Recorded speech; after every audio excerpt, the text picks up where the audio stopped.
Hi, this is the FMA Debrief. I'm back again with Pat Simon, our Director of Membership and Education. And Pat, today I want to talk about this great initiative that FMA has called 50K for 5 years.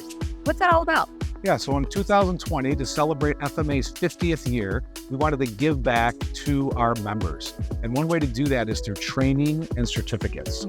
We have a lot of programs that our members like to use for our press break training and things like that they sometimes can't get to because maybe the cost of it is a barrier.